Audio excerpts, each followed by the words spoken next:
जनाब स्पीकर, मैं 6 माह के बाद इस अजलास में जो है वो शरीक हो रहा हूँ। मुझे यकीन है कि आपने इस दौरान ये ख्वाहिश और ये ज़रूर चाहा होगा कि मैं अजलास में जो है वो प्रोडक्शन ऑर्डर्स के ज़रिए से हाज़िर हूँ, लेकिन आपकी मजबूरियाँ जो है वो आड़े आई होंगी, जिन मजबूरियों का ज़िक्र आप मुझसे भी करते रहे हैं और मैंने हमेशा आपको कहा कि आप इन मजबूरियों को जो है वो मलहूज़े ख़ातर रखा करें, इनको वायलेट ना किया करें। जनाब स्पीकर,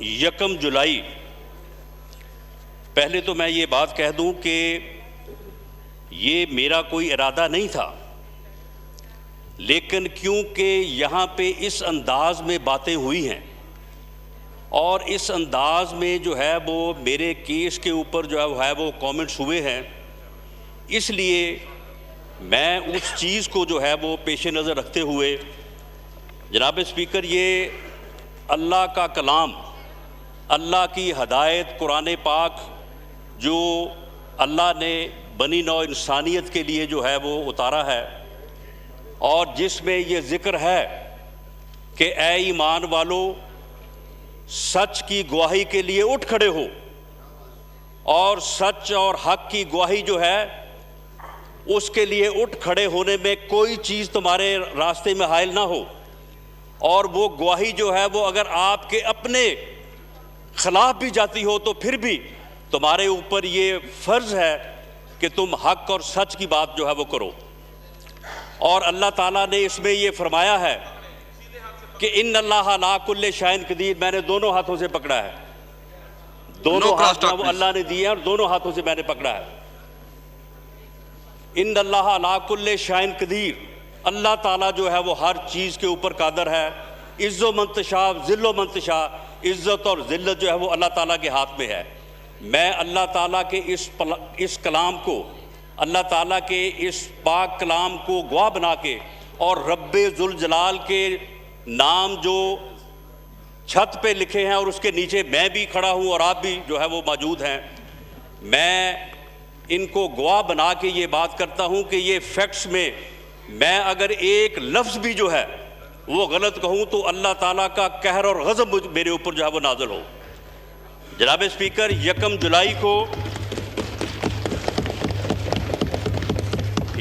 जुलाई को मैं कोई 1 बजे के करीब जो है अपने पार्टी मीटिंग में शरीक होने के लिए फैसलाबाद से चला हूँ। 3:19 पे मैंने लाहौर का टूल प्लाज़ा जो है वो क्रॉस किया। आगे ANF के तकरीबन कोई 100 के करीब लोग जो है वो नाका लगा के खड़े थे। जब मेरी गाड़ी को रोका गया तो हमने ये समझा कि शायद कोई नाका है। मेरी गाड़ी से गनमैन ने उतर के उनको बताया कि ये किसकी गाड़ी है, लेकिन उन्होंने गनमैन को भी काबू किया, ड्राइवर को जो है वो खींच के गाड़ी से उतारा। 2 आदमी जो है वो आगे ड्राइविंग सीट पे और साथ वाली सीट पे बैठ गए और 2 साहिबान जो थे वो मेरे दाएं और बाएं आके बैठ गए और विदिन 1 or 2 मिनट्स उन्होंने गाड़ी को जो है वो वहाँ से भगा लिया। वो बाद में जो स्टोरी बयान की गई, जो हमने रोका, फिर हमने नाम पूछे, फिर हमने नाम लिखे, फिर हमने जनाब कहा कि जी आपके पास जो है वो ड्रग्स हैं, फिर उन्होंने जनाब वो बैग खोला, ये किया वो किया, वो सारी वो कहानी है जो बाद में जो है वो कंकॉक्टेड है। और इस बात को सेफ सिटी के कैमरे भी जो है वो उन्होंने इंडोर्स किया, क्योंकि 3:20 या 21 पे मुझे रोका गया और उसके बाद जो सेफ सिटी का कैमरा ठोकर न्याज बेग पे है, जो कि वहाँ से 10 या 12 मिनट का फासला है, 3:35 के ऊपर जो है वो मेरी गाड़ी वहाँ पे थी। उसके बाद मुझे थाना ANF ले जाया गया। मैं अगले दिन सुबह 10 बजे तक मुझे वहाँ पे जो है वो महबूस रखा गया।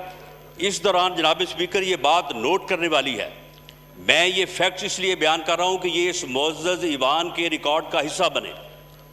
इस दौरान जनाब स्पीकर, किसी बंदे ने मेरे साथ कोई गुफ्तगू नहीं की इसके मतलब। जो तफ्तीशी ऑफिसर है मेजर अजीज़ुल्लाह, डिप्टी डायरेक्टर ANF, वो मुझे मिला तक नहीं। उसने मेरे से बात तक नहीं की। यहाँ पे बात तो ये हुई ना कि जी वो बैग से राणा साहब जो है वो उठा के जो है वो हीरोइन जो है वो बरामद करवा रहे हैं। हमारे पास वीडियो मौजूद है, वो वीडियो यहाँ पे ले आए, इस मुअज़्ज़ज़ ईवान में जो अराकीन बैठे हैं आपको दिखा दें, तो फिर मेरा कोई केस नहीं, मेरा कोई आर्गूमेंट नहीं। मैं तो ये कहता हूँ कि उस तफ्तीशी के साथ उनके थाने में तमाम जगहों पे कैमरे लगे हुए हैं, हर चीज़ जो है वो रिकॉर्डेड है। वो वहाँ पे तफ्तीशी ऑफिसर की मेरे साथ बात करने की फुटेज दिखा दे, वो मुझसे कोई क्वेश्चन कर रहा हो उसकी फुटेज दिखा दे। किसी ने मेरे साथ कोई बात नहीं, कोई तफ्तीश नहीं हुई, कोई वहाँ पे जो है वो बात नहीं हुई। और अगले दिन सुबह जब मुझे अदालत में पेश किया गया तो वहाँ ही आके मालूम हुआ कि जी साथ जो है वो 15 किलो हीरोइन भी है। जनाब स्पीकर, ये वो केस है कि जिसमें कोई इंक्वायरी नहीं हुई, कोई तफ्तीश नहीं हुई, और वहाँ पे अब ये कहते हैं कि जी ट्रायल में जो है वो हम सबूत पेश करेंगे। यहाँ पे जो मुअज़्ज़ज़ साहबान बैठे हैं उनमें वकील भी हैं। जनाब स्पीकर, 265 CRPC के तहत जब आपने चलान पेश करना है अदालत में तो आपने मुकम्मल एविडेंस जो है वो साथ पेश करनी है और मुल्ज़म को उसकी जो है वो नकूल देनी है। जनाब स्पीकर, चलान तो पेश हो चुका है, उसमें अब 15 किलो हीरोइन जो है वो इन्होंने अपने गोदाम से डाली है। वो बिल्कुल, मैं भी मानता हूँ कि वो बिल्कुल खालिस होगी, उसकी केमिकल रिपोर्ट जो है वो बिल्कुल ठीक आएगी। उसके अलावा एक असिस्टेंट डायरेक्टर और एक इंस्पेक्टर जो है वो गवाह हैं, वो या तो इनके कहने पे झूठी गवाही देंगे, झूठ बोलेंगे, या फिर ये है कि वो अपने बच्चों की जो है वो रोज़ी खो देंगे। इसके अलावा वहाँ पे कोई एविडेंस नहीं है। फुटेज 1 मिनट की जो है वो दी गई है जब मेरी गाड़ी 3:19 पे टूल प्लाजा जो है वो क्रॉस कर रही है। ये टोटल जो है वहाँ पे जो है वो एविडेंस है। जनाब स्पीकर, मैं ये बात कहता हूँ कि वहाँ पे स्टोरी ये की गई है कि जी एक नेटवर्क है, वो अफ़गानिस्तान से हीरोइन पहुँचाता है फैसलाबाद, और फैसलाबाद से फिर राना सनाउल्लाह जो है वो हीरोइन पहुँचाते हैं एक और नेटवर्क को लाहौर।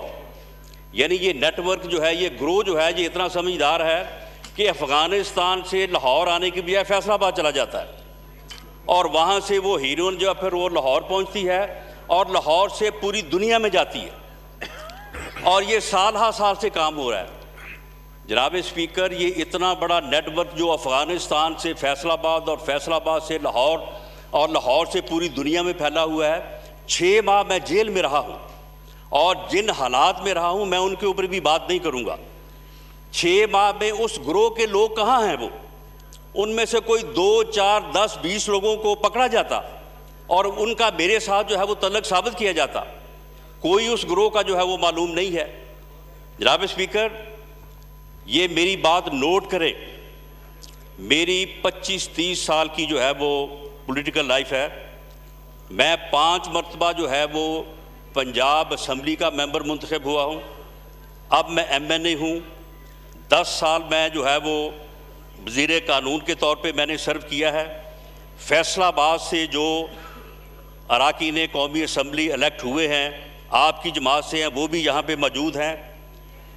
जनाब स्पीकर, अगर इन 25 सालों में मैंने किसी मनशियात फरोश, हीरोइन फरोश की कभी सिफारिश की हो, कभी मैंने किसी ऐसे बंदे के साथ तल्लक रखा हो, कभी किसी ऐसे बंदे के साथ जो है वो मेरी किसी किस्म की एसोसिएशन हुई हो, मैंने कभी किसी अथॉरिटी को टेलीफोन ही किया हो कि जी ये आदमी है और इसके साथ थोड़ी रियायत कर दे, अल्लाह ताला का कहर और गज़ब मेरे ऊपर जो है वो नाज़िल हो। और अगर मैं जनाब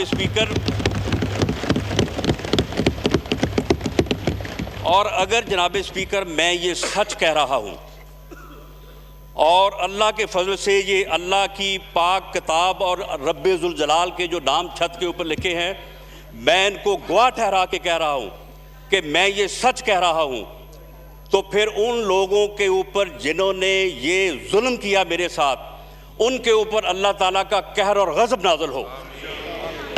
और जनाब स्पीकर, जिन लोगों ने उन लोगों को ये हुक्म दिया कि ये जुल्म करो, उनके ऊपर अल्लाह ताला का कहर और गज़ब नाज़िल हो। और जनाब स्पीकर, वो लोग जिनके पास अथॉरिटी है, जो इस मामले में इंसाफ की और सच की बात कर सकते हैं, जो अल्लाह ताला के कलाम में जो अल्लाह ताला ने हुक्म फरमाया है कि सच के लिए उठ खड़े हो, और वो उठ खड़े नहीं हो रहे, वो सच बात नहीं कर रहे, अल्लाह ताला फिर उनके ऊपर भी अपना कहर और गज़ब नाज़िल करे और उनके ऊपर ज़िल्लत और रसवाई का जो है वो अज़ाब नाज़िल हो। जनाब स्पीकर, जिंदाबाद।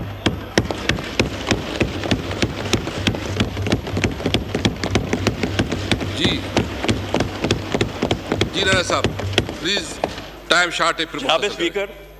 जनाब स्पीकर, मैंने फैक्ट्स के ऊपर जो है वो बात की है, वरना इसके ऊपर जो जेल में जिस किस्म के अजियत में मुझे रखा गया उस पर भी बात हो सकती थी, दूसरी चीज़ों पे भी बात हो सकती थी। शुक्रिया जनाब, शुक्रिया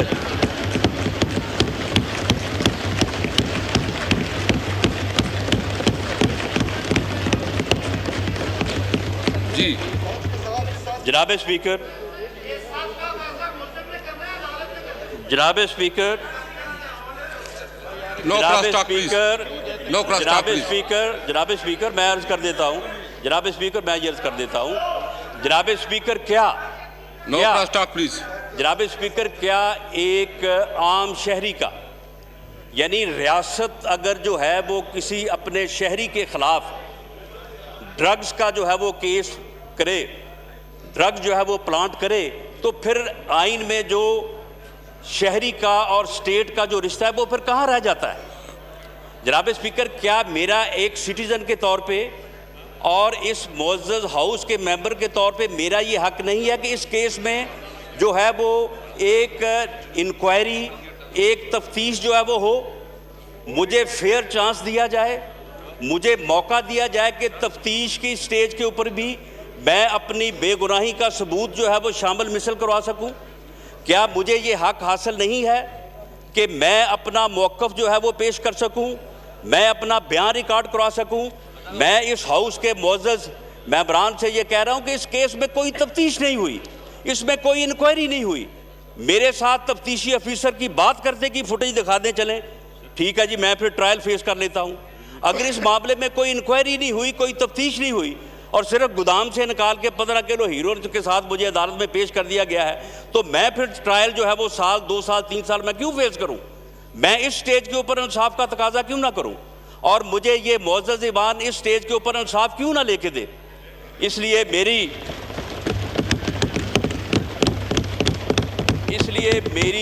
जनाब स्पीकर, हुकूमत से मैंने आपसे ये रिक्वेस्ट की थी कि मुझे वज़ीर आज़म की मौजूदगी में बात करने दी जाए, लेकिन आपने फरमाया कि नहीं, आज बिल है, आप बात करें, आपकी बात जो है वो वज़ीर आज़म तक पहुंच जाएगी। जनाब स्पीकर, पहली बात तो ये है कि मेरा हुकूमत से ये मुतालबा है, अगर किसी को शक है ये कैबिनेट की कमेटी बना दें, मैं पेश होने को तैयार हूँ। ये कोई इंक्वायरी कमेटी बना दे, मैं पेश होने को तैयार हूं। जनाब स्पीकर, अगर इनको शक है तो ये जिस तरह से कहें, मैं उस अमल से गुजरने को तैयार हूं, वरना मेरा हुकूमत से मुतालबा है कि judicial commission for fact finding जो है वो इस मामले के ऊपर बनाया जाए। जनाब स्पीकर, अगर ये केस जो है, अगर ये इसी सूरत में कायम रहता है और इसी सूरत में अगर आज मेरा ट्रायल होता है, तो फिर आने वाले वक्तों में जो है ये फिर किसी और का भी हो सकता है। आज से 60 साल पहले गुजरात में चौधरी ज़हूर अलाई के ख़िलाफ़ एक भैंस चोरी का मुकदमा दर्ज हुआ था। आज तक वो कालक जो है ना वो हमारी सियासत के माथे पे है, और आज जो है ये 60 साल बाद वो बात भूली नहीं है और ये नया जो है वो मुकदमा दर्ज किया गया है। मैं हुकूमत से ये मुतालबा करता हूँ और आपकी वसासत से करता हूँ, और मैं उम्मीद करता हूँ कि जिस तरह से आपने मेरे साथ वादा किया आप इसके ऊपर जो है वो बात करेंगे। लेकिन जनाब स्पीकर, इस मुअज़्ज़ज़ ईवान से और आपसे, आप कस्टोडियन ऑफ द हाउस हैं। अब मैं एक मुल्ज़म या एक शहरी के तौर पे नहीं, मैं इस मुअज़्ज़ज़ ईवान के रुकन के तौर पे आपसे ये गुजारिश कर रहा हूँ कि आप इस मामले का नोटिस लें, इस मामले को प्रिविलेज कमेटी को भेजें, लॉ एंड जस्टिस कमेटी को भेजें, या जिसको आप मुनासिब समझते हैं आप भेजें। मेरा इस बारे में भी कोई चॉइस नहीं है। लेकिन जनाब स्पीकर, इसके ऊपर फैक्ट फाइंडिंग हो। मैंने अल्लाह के कलाम पे और रब्बे जुल जलाल के नाम को जो है वो हाज़िर नाज़र जान के मैंने इतनी बड़ी बात की है कि अगर मैं सच नहीं कह रहा हूँ तो अल्लाह का कहर और गज़ब मेरे ऊपर जो है वो नाज़िल हो। और अगर मेरे साथ ये जुल्म हुआ है और जुल्म करने वाले जो हैं वो जानते हैं इस बात को, तो फिर अल्लाह ताला का कहर और गज़ब उन पे नाज़िल हो। मेरी जनाब स्पीकर आपसे ये गुजारिश है कि मेरी इस तकरीर को, मेरे इस बयान को जो मैंने इस मुअज़्ज़ज़ ईवान में आपके और मुअज़्ज़ज़ मेंबरान के सामने दिया है, इसको आप रेफ़र करें स्टैंडिंग कमेटी को, उनसे कहें कि वो इसके ऊपर फैक्ट फाइंडिंग करें और फैक्ट फाइंडिंग जो है इस मुअज़्ज़ज़ ईवान के सामने रखी जाए। उसके बाद फिर जो फैसला होगा मुझे जो है वो कबूल होगा। आप मुझे रिटन में करूँगा मुझे देना चाहते हैं, आप मुझे रिटन में दें, फिर मैं इसको जो लीगल प्रोसीजर। जनाब स्पीकर, यही स्टेटमेंट है। मैं यही स्टेटमेंट जो है वो आपके सामने इन राइटिंग भी जो है वो पेश कर दूंगा। और जनाब स्पीकर, मैं ये बात जो मैंने पहले भी की है कि मैं हर फोरम पे ख़ुद को पेश करने के लिए जो है वो तैयार हूँ, और मैं इंशाअल्लाह ताला अपने इस बात को जो है वो प्रूव करूँगा। जनाब स्पीकर, आपका बहुत शुक्रिया। जी, उमर अयूब साहब। जनाब चेयरमैन, बहुत शुक्रिया। जनाब चेयरमैन, मैं माजरत चाहता हूँ, सेनेट में कॉलिंग अटेंशन नोटिस थी, शायद खटक साहब का भी कॉलिंग अटेंशन नोटिस है, तो वहाँ